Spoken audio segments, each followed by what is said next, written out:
Добрый вечер, уважаемые подписчики, зрители моего канала и мои друзья.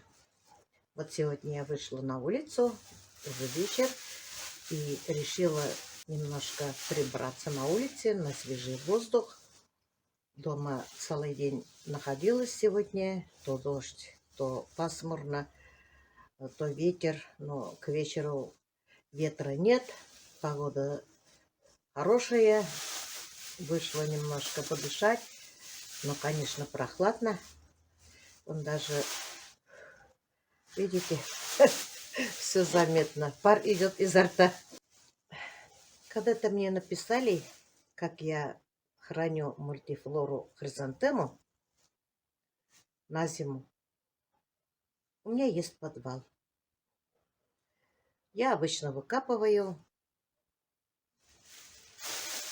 целлофановый пакет кладу, завязываю в коробку и убираю в подвал. А весной, в январе-феврале вытаскиваю, дома открываю полиэтилен, чуть-чуть поливаю, опрыскиваю, и у меня начинается распускать зелень. Это мне научил наш любимчик, цветочник Артур. Хороший вот такой пацан. Всегда советует. У него очень красивые мультифлоры. Я хочу весной приобрести еще другие цвета. У меня посажено перед окном. Арчи лазит постоянно в окно. Там греется, лежит с удовольствием. Подоконник широкий. И когда спрыгивает прямо на цветы и ломает. Наверное, мне надо будет места поменять. В следующий год много он поломал. Что осталось, сейчас я хочу сохранить до лета. И как раз летом можно кучу мультифлоры разделить и пересаживать. Сейчас я вам покажу, как я это делаю. Конечно, я не могу учить кого-то. Вот так надо делать. Я показываю вам, мои хорошие, как я делаю. Как меня учил наш Артур. Уже сегодня -1, -2 передает. То морозы были, мультифлоры сидели. Тогда зеленые были они. Жалко было их вытаскивать. И цветы были, но все уже перегорели, замерзли. Я их выстрелила недавно. И сегодня хочу их уже убирать. Вот они у меня какие. Прямо с землей выкапываем. Кладу в целлофановый пакет.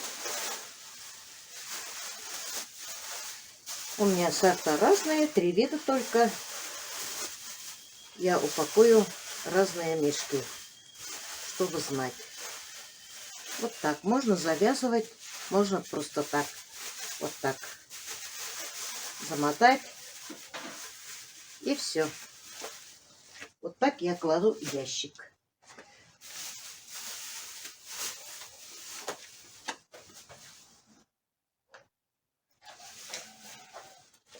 Вот так прямо с землей.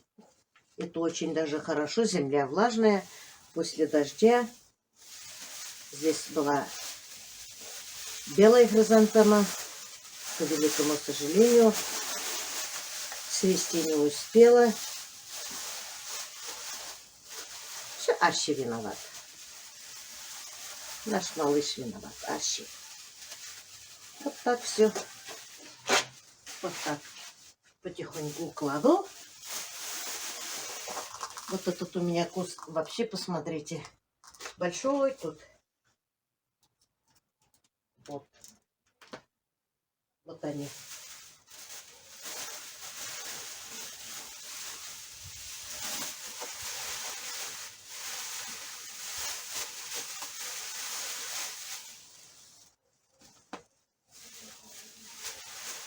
Можно их разные сорта отдельно кладу, чтобы не путать. Вот с этой хризантемой можно с кем-то поделиться, потому что тут много всего кустиков. Вот. Вот так аккуратно все кладу.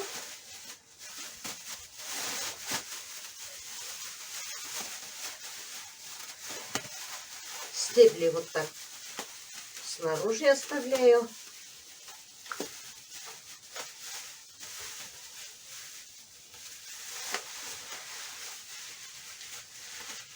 А здесь вот так завязываю. Можно даже с веревочкой завязывать. Кто как сможет, у кого как получится. Так-то обычно у меня всегда сохранились они. Не знаю в этом году как будет. Вот мои хорошие. Когда спустимся под пол, можно присмотреться, земля влажная или не влажная. Если сухая совсем, можно чуть-чуть полить.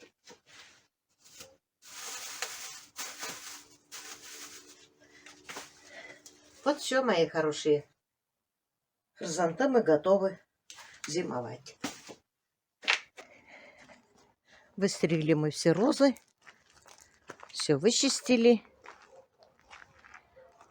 Обычно я укрываю укрывным материалом самым плотным. И все. Больше ничего не делаю. Кто-то засыпает опилкой, кто-то землей. Можно, конечно, немножко землей. Такое бывало. Кто-то с ведрами, кто с чем научился, так и делают.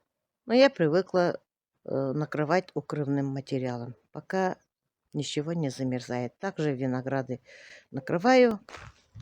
Уже убираем посуды, где цветы посадили. Здесь у меня хризантемы зимуют. Это наши елочки. Уже почти все листья выпадали. Листьев мы много собирали. Но пока копать не стали. Сначала земля была жесткая. Дети хотели, конечно, копать. После дождя уже земля мягкая. Но я им не разрешила. Потому что они не знают, где у меня что посажено. Натворят мне делов. Ничего, я еще восстановлюсь, Алла Берса, до весны. Вместе мы с ними поработаем тут. Пусть лежит тут листочки. Обычно я их здесь выкапывала. Я не ждала детей здесь копать, пока была здорова. Ну вот, убираем потихоньку все инструменты, что есть, чтобы под снегом не оставить. У нас начались каникулы. Дети досыта спят, допоздна сидят на телефонах. Не могу отрывать их оттуда. И ругаю, и потихоньку спокойно говорю. Вы знаете, здесь я заново проводила воду. Вроде пока все нормально. Здесь тоже чуть-чуть надо поработать. Вот здесь закрывать. Потом тоже, когда снег ляжет, здесь тоже вон до верха кидаем снег. Всем большой привет! Сегодня утром продолжаю снимать ролик. Сейчас я с утра решила сделать тыквенный сок с курагой. Мои подписчики, многие написали мне свои рецепты. Я хочу все попробовать. Следующий год, если будет возможность, Алла Берса, все хочу сама сделать из тыквы сок, который нам будет вкусно по вкусу. Я сделала сначала и вам показала тыквенный сок с соком лимона и апельсина. А сегодня хочу я делать тыквенный сок с курагой. Здесь у меня 2 большие тыквы. Вот кастрюля какая большая. очень даже большая. Чистить, нарезать, конечно, очень долго. Все-таки я старалась. Я все это делала ночью. Купила 2,5 килограмма кураги, даже 2 700. У меня весы сломались, поэтому я половину помыла, замочила и положила вариться с тыквой. Положила большой бокал, где-то грамм 250, наверное, сахарного песка, а лимон я попозже добавлю, когда сделаю пюре. Сейчас добавлю воды и буду варить до готовности. Также все продолжим варить. Когда сварится, блендерить, потом добавить лимонную кислоту. Но если сладости не хватает, то добавлю сахарного песка. Вообще-то можно добавить и попозже сахарного песка, когда уже сок готов к употреблению. Кусочки, конечно, у меня крупные, но все равно они быстро сварятся. Подождем минут 20. Если сварится, блендерить начну. А если нет, продолжу. Это зависит от сорта тыквы и от кусочков, от размера тыквы. Процежу через сито. Добавлю, сколько мне надо воды. Опять минут 15-20 скипячу. Разолью по стерильным банкам и закручу. Добавила вот столько воды. И теперь ждем, когда закипит. И когда сварится. Я включила сразу на 2 конфорки. И быстренько у меня сейчас сварится. Приехала я на шиномонтаж. Я сейчас покупаю 4 шины на 13, потому что у меня они уже разные. Уже не очень-то качественные, поэтому все решила 4 покупать. Дают мне немножко уступкой. Решила поменять колеса, потому что уже ночью минусовая температура. Все-таки я вожу детей. Дорога скользкая, опасная. Как говорится, дорога не прощает ошибку. Поэтому я приехала, жду. Здесь же автомойка. Вот решила я вот таким хорошим делом заняться. Сейчас ребята мне быстренько сделают. И я буду спокойно ездить до Лариса. Вон там тоже шиномонтаж. Дальше тоже шиномонтаж. Здесь везде шиномонтаж. Вон машины едут уже после работы все. Я хорошо, что успела быстро. Мне повезло. Все, колеса поменяли. Теперь можно спокойно ездить до Лариса. Только машину надо помыть. Да. Слесарь улыбается. Пацан такой красивый. Массируй.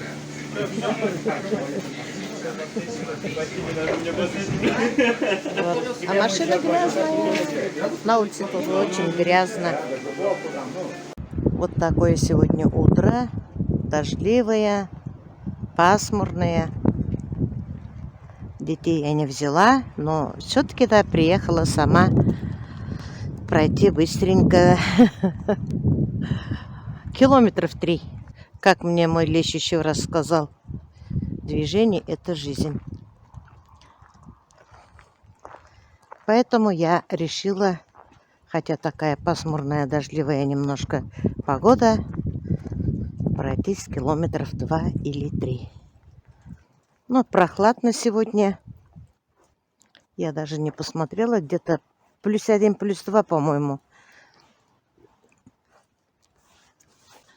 Дети спят, никого не разбудила.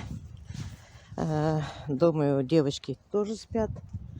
Они у себя дома с мамой пока. И я не стала их тревожить. Пусть спят, каникулы же. Вот сейчас я пройду вот отсюда по кругу 3 раза. Один круг у нас 1 километр. Ну вот, мои хорошие, давайте прогуляемся вместе. Приходите, приезжайте, отдыхайте. Здесь ворота всегда открыты. Если ворота закрыты, то калитка всегда открыта. Пожалуйста, здесь для волейбола, для баскетбола помещение. Тоже вон калитка открытая. Можно отдыхать, вести здоровый образ жизни. Это все для наших односельчан и гостей. Ну что, мои хорошие, перед работой я решила вот так получать себе заряд, энергию.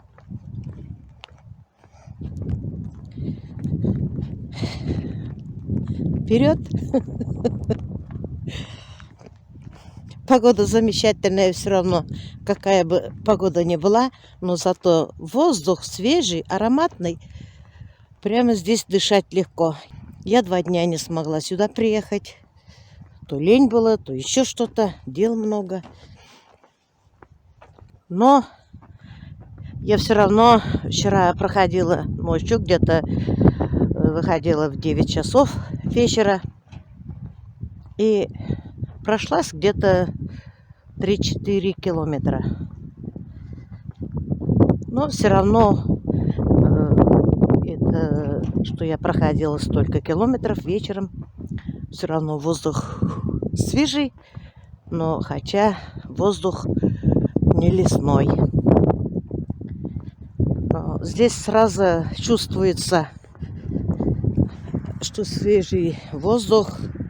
Сейчас рядом с лесом аромат деревьев, леса, травы.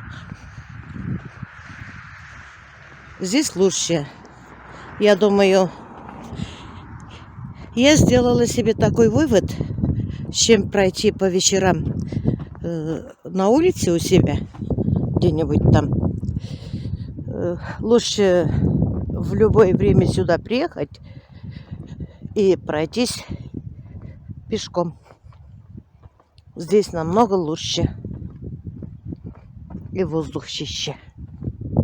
Вот листья уже все выпали. Деревья раздетые. Скоро пойдут в спячку. Все желтое, красное.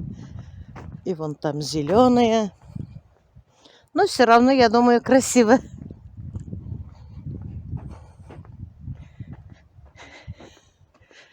У природы нет плохой погоды, как говорится.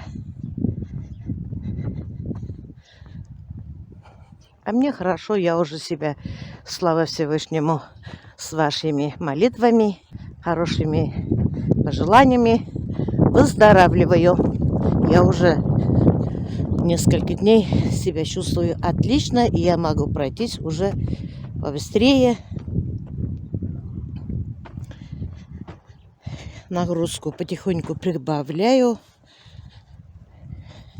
Но тяжелые не поднимаю, конечно. Быстрее начинаю ходить. Здесь идет уборка вовсю здесь на лыжной базе. Где косят, где лес очищают, где загораживают.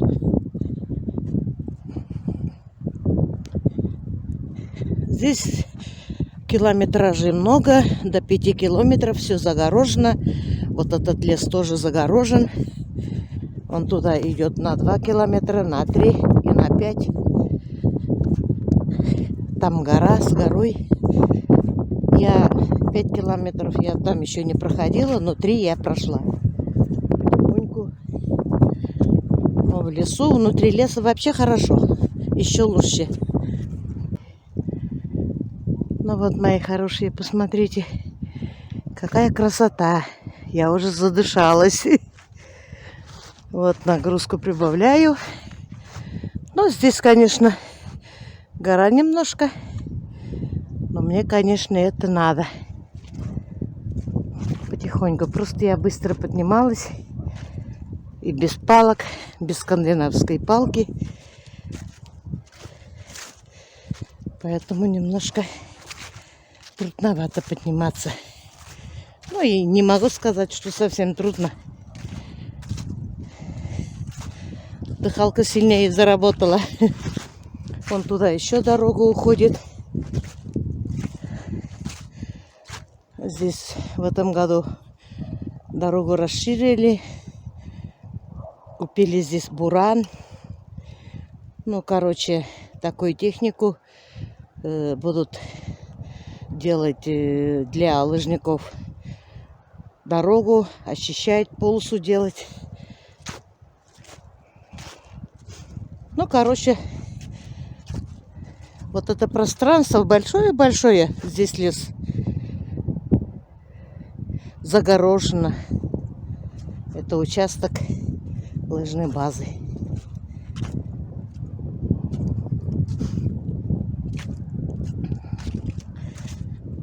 Здесь не опасно даже одной ходить. Зверюшек никаких нет. Да и не встречали пока никто.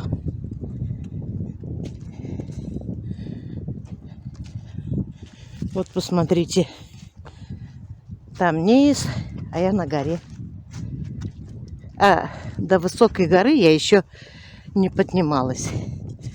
Как-нибудь попозже поднимусь. Когда я совсем полностью наберу сил. Все равно вот осенний лес. Сегодня 31 октября. Последний день октября. И какая красота стоит. Все желтое, все зеленое еще. Есть ветерок, конечно. Вон там кто-то еще ходит пешком вот по трассе. Вот так наши односельчане потихоньку приходят, ходят, а зимой катаются на лыжах. Это же здорово. Вон там за зданием стоит моя калиночка.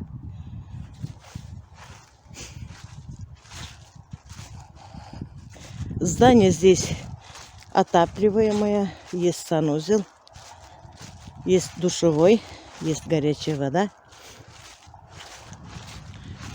После тренировки можно сполоснуться. Все условия есть. Есть электрочайник большой. Можно чай попить после тренировки. Душ принять, кто желает, особенно летом. Даже там есть койки на 25 человек. Иногда спортсмены приезжают, отдыхают. Есть кухня, где готовить. Все условия есть, мои хорошие. Приезжает, иногда бывает команда. Вот они здесь отдыхают. Тренируются. Потому что здесь условия есть.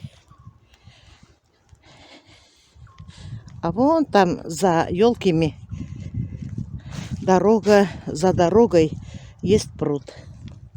Я не знаю, там сейчас купаются, не купаются. Раньше, когда дети были маленькие, мы купались. Там ловят рыбу. По-моему, там вода грязная. Не купаются, наверное. Что-то я не слышу, чтобы кто-то ходил туда купаться. А вон там дальше пасутся коровы. Там у нас каждый год организуют сабантуй. В этом году с сабантуем неудачно получилось. Как ливень, дожди были, и мы быстренько уехали. Ничего толком снимать не смогли. Вот наша тыква сварилась. Потом я процедила через сито. Добавила сколько мне надо воды.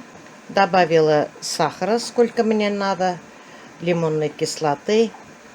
И все, сейчас закипит 15-20 минут. Разолью по банкам стерильным. Закатаю и закутываю. А утром я спущу в подвал. Ну вот, мои хорошие, я не взвешивала, я все делала на глаз. И сахара, и лимонную кислоту, воду, и тыкву, все на глаз. Ну, на этом я свой ролик заканчиваю. Всем желаю всего самого-самого доброго. Доброго здоровья, удачи, семейного благополучия и мирного неба над головой. Я попробовала, действительно сок отдает абрикосам. Очень вкусный сок. Спасибо вам, мои дорогие, за ваш рецепт.